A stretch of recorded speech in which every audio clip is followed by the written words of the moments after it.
اعوذ باللہ من الشیطان الرجیم بسم اللہ الرحمن الرحیم وقال الذين كفروا للذين آمنوا لو كان خيرا ما سبقونا إليه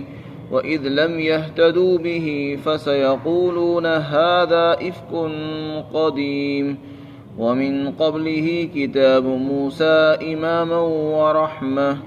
وهذا كتاب مصدق لسانا عربيا لينذر الذين ظلموا وبشرى للمحسنين. اور جن لوگوں نے کفر اختیار کیا ہے وہ کافر لوگ ایمان والوں کے بارے میں کہتے ہیں کہ اگر یہ قرآن جس پر یہ لوگ ایمان لائے ہیں اگر یہ کوئی اچھی اور بہتر چیز ہوتی تو یہ لوگ اس پر ایمان لانے میں ہم سے آگے نہ بڑھتے، اور جب انہوں نے اس کے ذریعے ہدایت حاصل نہیں کی تو پھر یہ یہی کہیں گے کہ یہ تو پرانا جھوٹ ہے، حالانکہ اس سے پہلے موسیٰ علیہ السلام کی کتاب ان کی قوم کے لیے رہنما اور رحمت بن کر آئی تھی، اور یہ کتاب یعنی قرآن کریم بھی ایک ایسی کتاب ہے جو حضرت موسیٰ علیہ السلام کی کتاب کی اور اس کے مضامین کی تصدیق کرتی ہے، حالانکہ یہ عربی زبان میں ہے، تاکہ یہ کتاب ان لوگوں کو ڈرائے خبردار کرے جنہوں نے ظلم کیا ہے، اور یہ خوشخبری بنے ان لوگوں کے لیے جو اچھے کام کرتے ہیں.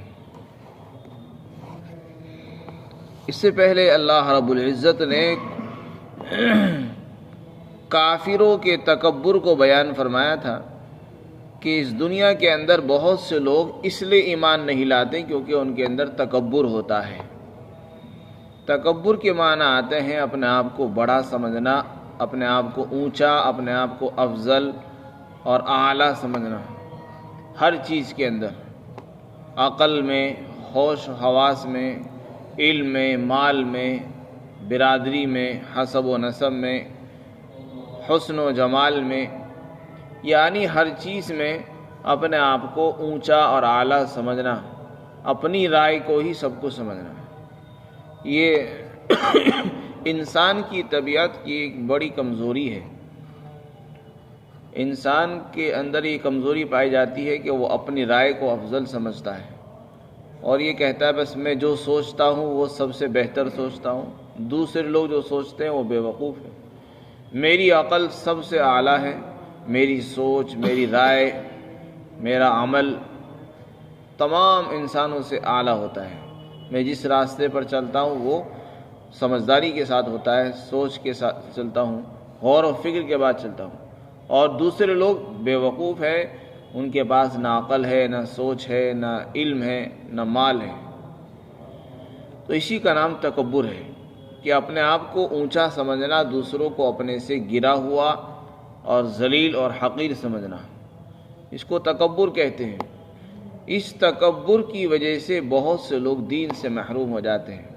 حق بات کو ماننے سے محروم ہو جاتے ہیں اور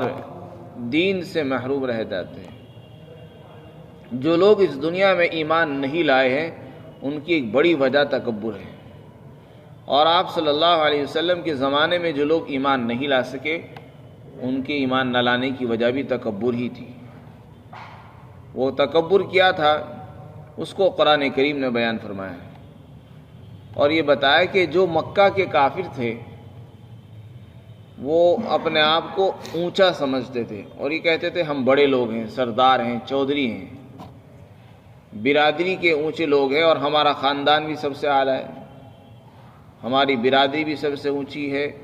اور ہم یہاں کے بڑے ہیں. تو ہمارے اس شہر کے اندر جو چیز آتی ہے، جو بھی نئی چیز آتی ہے، اگر وہ بہتر ہوتی ہے تو سب سے پہلے ہم اس کو حاصل کرتے ہیں اور اس کو حاصل کرنے کی کوشش کرتے ہیں. اس میں یعنی پہل ہم کرتے ہیں کیونکہ ہم عقل میں اور دوسرے لوگوں سے اعلیٰ ہیں، ہمارے پاس مال بھی ہے، عقل بھی اعلیٰ ہے. تو اس لیے جب بھی کوئی شہر میں کوئی نئی چیز آتی ہے تو ہم سب سے پہلے اس کو اپناتے ہیں، اور اگر کوئی گھٹیا چیز ہوتی ہے اور ہم نے اس کو نہیں اپنایا تو یہ دلیل ہے کہ وہ چیز اس قابل نہیں تھی کہ ہمیں اس کو اپنائیں۔ چنانچہ جب یہ دین آیا، دین اسلام مکہ میں داخل ہوا اور آپ نے نبوت کا اعلان کیا، قرآن آیا، تو انہوں نے ایمان قبول نہیں کیا۔ ایمان لانے والے لوگ کون تھے؟ وہ لوگ تھے جو خاندان کے اعتبار سے بھی بہت کمزور تھے، مال کے اعتبار سے بھی غریب، اور گھر کے اعتبار سے بھی بہت کمزور، یعنی ہر اعتبار سے کمزور تھے۔ شروع میں وہی لوگ مسلمان ہوئے، وہی لوگ ایمان لے آئے، اور ہر نبی کی یہی سنت رہی ہے کہ ان کے ماننے والے شروع کے اندر غریب، نادار، کمزور طبقے کے لوگ ہوا کرتے ہیں، اور پھر انہی کے ذریعے سے دین ترقی کرتا ہے۔ تو جب مکہ کے لوگوں نے دیکھا کہ اسلام آیا، آپ نے اعلان کیا، قرآن کا بھی اعلان ہو گیا ہے، لیکن اس کو ہم لوگ اپنا نہیں رہے، اور اس کے ماننے والے اکثر وہ لوگ ہیں جو گھٹیا ہیں، ان کی نظر میں گھٹیا ہے، حالانکہ اللہ کی نظر میں وہ گھٹیا نہیں تھے، کیونکہ جس کے پاس ایمان آ چکا ہے وہ ساتوں زمین ساتوں آسمان سے اعلیٰ اور افضل ہے۔ ان کی نظر میں وہ گھٹیا تھے، تو کہنے لگے کہ یہ دین اسلام، یہ قرآن اگر کوئی واقعتاً اچھی چیز ہوتی، پسند کی چیز ہوتی،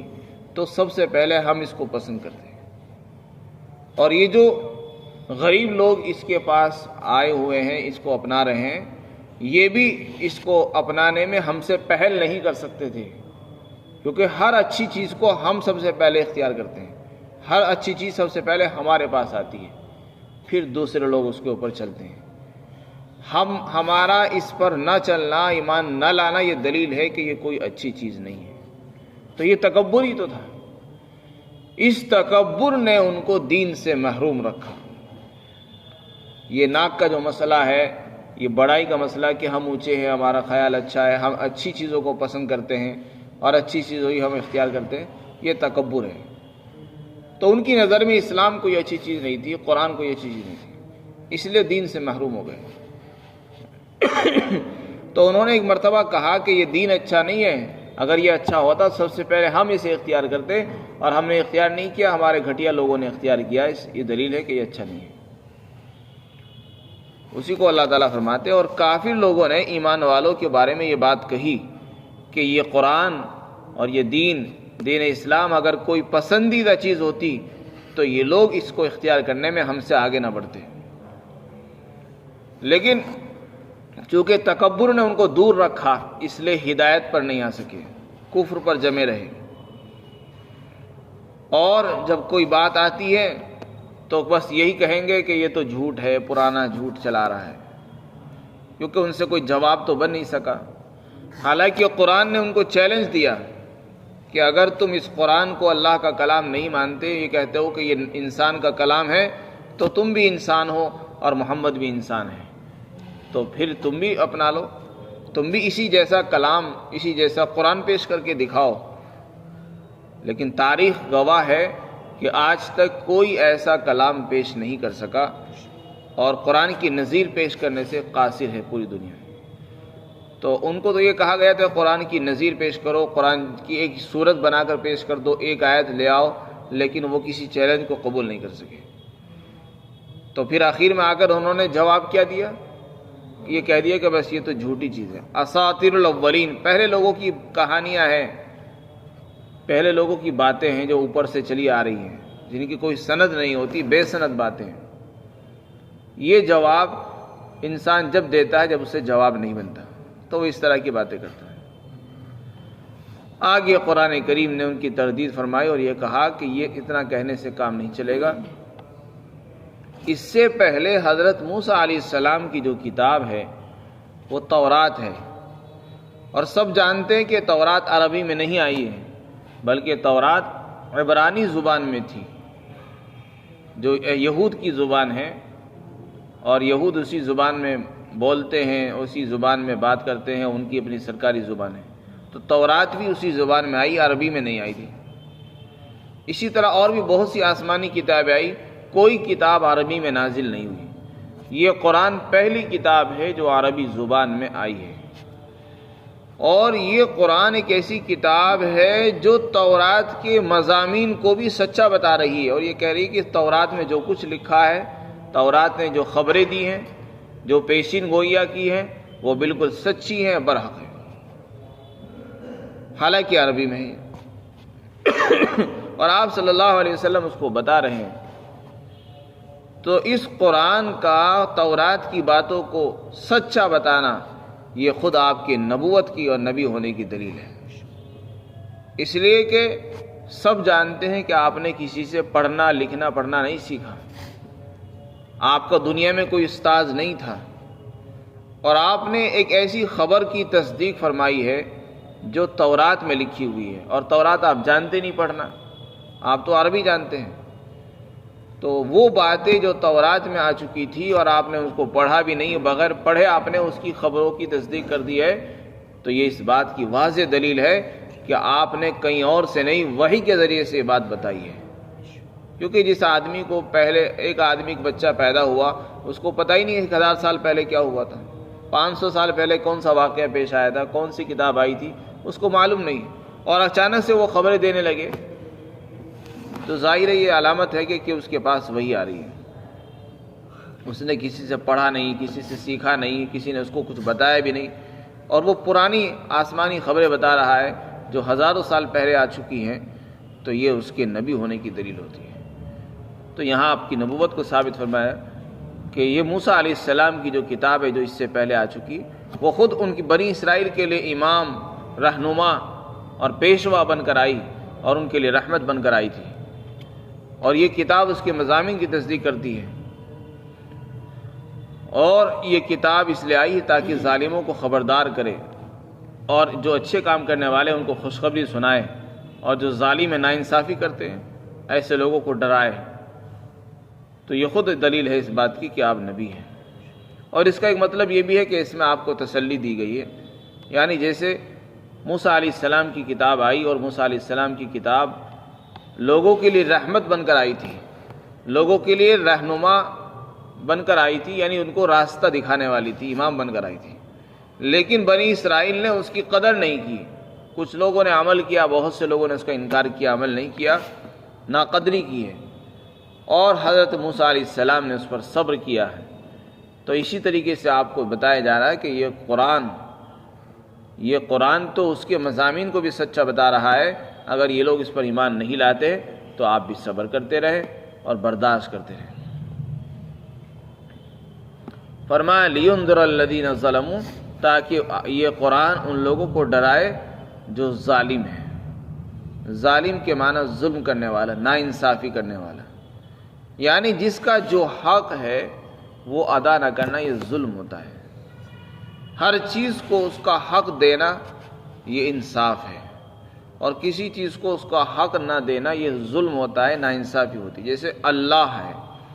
اللہ رب العزت معبود ہے، خالق ہے، ساری کائنات کا مالک ہے، ہم اسے خالق نہ مان کر، رب تسلیم نہ کر کے